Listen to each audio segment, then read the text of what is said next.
DAP ni asalnya daripada PAP. Singapura ni menggatal nak merdeka ni memang dah lama. Daripada 1957, Singapura orang putih dah offer dah. Tengku Abdul Rahman, kau bawa lah sekali merdeka lah Singapura ni, kan? Tapi Tengku Abdul Rahman ambil kira sepe, kalau Singapura yang kebanyakannya bukan bumi putera masuk ke tanah Melayu, maka bumi putera iaitu orang Melayu, nombor bilangan kita akan menurun. Tengku Abdul Rahman tak bawa Singapura merdeka 1957.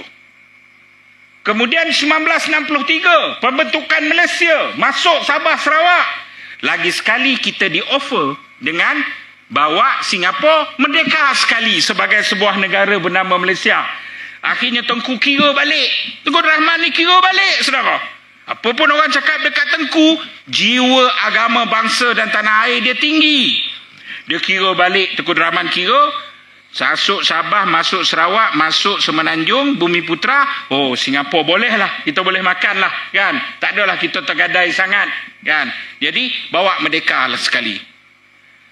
Syarat Tengku Abdul Rahman cakap apa? Dalam memori Tengku Abdul Rahman sebut apa? Tengku Abdul Rahman cakap, dalam isu politik, Sabah, jangan masuk campur Sarawak, jangan masuk campur tempat lain, kau bertanding ke Sabah saja. Sarawak jangan campur, bertanding Sarawak. Begitu juga di Semenanjung dan di Singapura, jangan masuk campur. Maka dibuat pilihan raya. Apa berlaku? PAP telah tipu Tengku Abdul Rahman dengan bertanding di Semenanjung. Malah menang kursi di Semenanjung. Apa tema kempen PAP? Tema kempen PAP ialah Malaysia milik sama rata, milik semua kaum, dan tidak ada negeri atau negara yang berteraskan mana-mana kaum dan mana-mana agama. Masa tu orang Melayu ni pula banyak balik didikan British. Ingat tak zaman tu?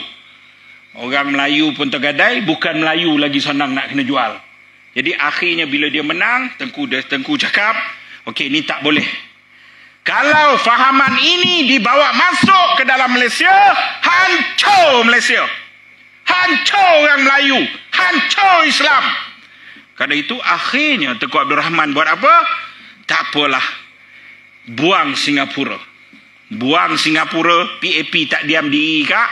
PAP hantar balik Chen Man-hen, hantar balik Lim Kit Siang, hantar balik pemimpin-pemimpin DAP.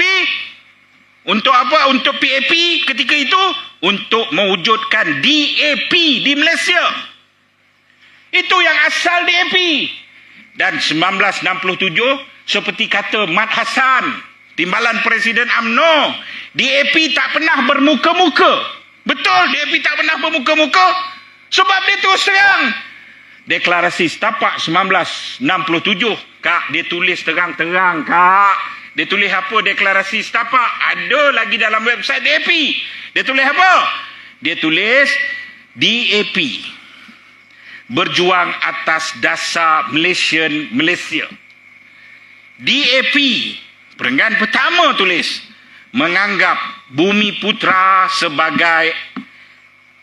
sebagai kezaliman dasar apartheid. Dasar apartheid ni apa?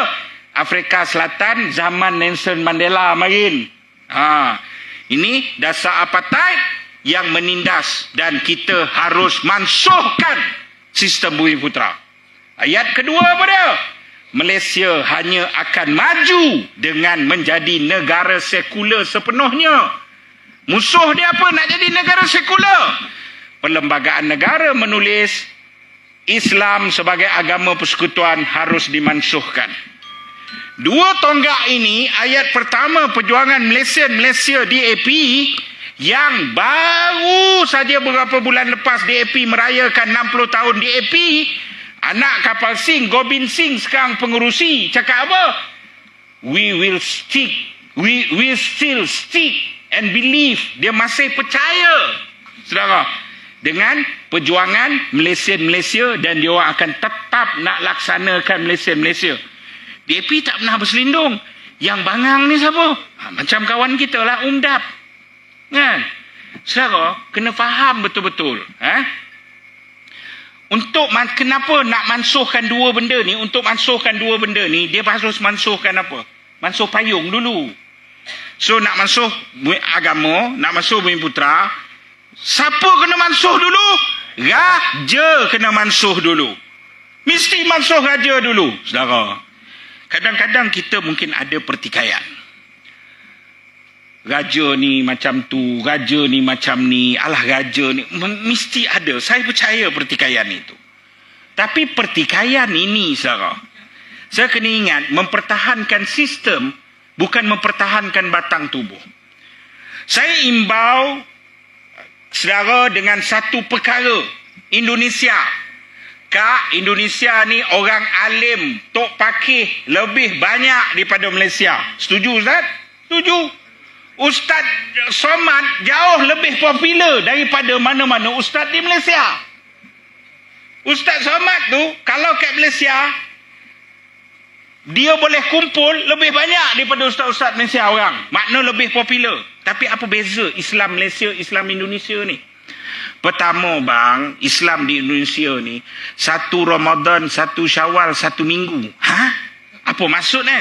Hari ni Nahdlatul Ulama umum Hari Raya 1 Syawal. Besok Muhammadiyah umum 1 Syawal. Lusa Ahmadiyah umum 1 Syawal. Tulat sekolah pondok ni pula umum 1 Syawal. Lepas tu ada pula kampung 1 Syawal. 1 Syawal tu selama 1 minggu ada 1 Syawal. Itu belum kira dalam Islam ni mementingkan perkahwinan dan nasab. Perkahwinan ni untuk jaga nasab. Tapi akhirnya apa yang berlaku di Indonesia, Hindu boleh kahwin Islam. Islam boleh kahwin Kristian. Betul ke tidak? Kenapa benda ini berlaku di Indonesia dan kenapa disiplin ini kita masih jaga? Sebab di Indonesia tidak ada payung. Tidak ada sistem mufti. Tidak ada raja. Raja telah dibunuh di Indonesia. Kerana rakyat terpesona dengan perjuangan melawan raja. Tapi di Malaysia kenapa terpelihara, saudara? Kerana ada sistem mufti, ada sistem raja, ada sistem beragama. Kerana itu sistem ini kita harus pertahankan. Kerana itu sistem ini kerana itu dia sedang dimusuhi. Dia sedang dihancurkan. Kerana itu kita kena pertahankan